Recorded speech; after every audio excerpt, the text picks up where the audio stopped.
But in terms of now, I want to make some money, all right? Because I have all the right intention now. What do I do? The first thing is your 5 times salah. If you now understand that money can't benefit or harm, you know the rules associated with all that stuff. But now you have to, go after it. Okay, what's the first thing? If you don't have salah in place, there's going to be no barakah. Like the chicken, you can feed it in 2 ways. You can spread all the chicken feed, or you can put all the feed in one place. The chicken can have an easy time getting it, or it can be all over the place. So barakah, so 5 times salah. And the more in the masjid, and the more on time, and the more mindful, the more powerful. I would even argue that it's one of the most powerful ways of ensuring easy rizq in this life. Just making sure those 5 prayers are solid, get them in, make sure they're getting done. And then a certain regiment of daily istighfar. I'm actually giving you the tools now, because most people are like, maybe sign up to Hustlers University and learn about the freelance course and this, or sign up on this platform and learn. We'll get to those. But the first thing a believer always goes towards, iman and a'mal.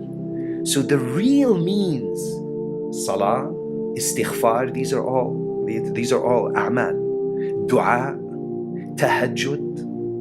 Once you have these in place, now okay, let me go back. I decided to study at Harvard University for a reason. It has a name.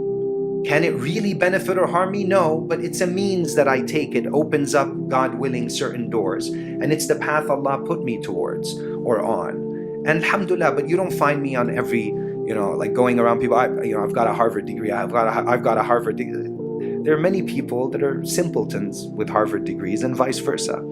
So this aspect needs to be in place, then putting the effort to learn the trade and prioritizing. 5 times salah is my calendar, in the masjid whenever I can, at least Fajr and Isha, a daily amount of Quran, a daily amount of dhikr, istighfar, your moment-to-moment prophetic adhkar, like leaving the house, waking up, going to sleep, making wudu, praying, going to the masjid, traveling, whatever it is, being with your husband or wife, learning all those, deploying them, being in a state of awareness, then things will just come to you, man.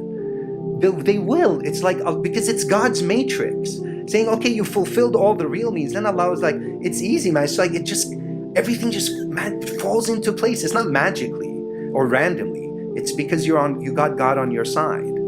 So this is how you balance between a perspective with a few bullet points, intention, yaqeen, the things that we mentioned, halal source, fulfilling God's commands, not distracting you from your other priorities, charity, sadaqah, all that stuff, helping others within your family, starting with your closest ones first, your wife, your children, your neighbors, and working your way out, your parents, all that. And then after the perspective is fixed, then the amilu salihat, you fixed amanu, now amilu salihat, salah, dhikr, prophetic sayings, the different daily adhkar, all of that is in place. And very important, avoiding the haram. So there isn't like you're doing all this good stuff, you're taking 2 steps forward and 17 back because of backbiting and ghiba and this. That's why, as part of my book, The Afterlife Manual, I have a section in the end called like the raqib challenges. They're like muraqabah, like you watch over yourself, you make sure there are certain sins you don't commit, and you have to do a streak of 40 days where you don't break any of those things. Just like they have the 40 strong for your workout.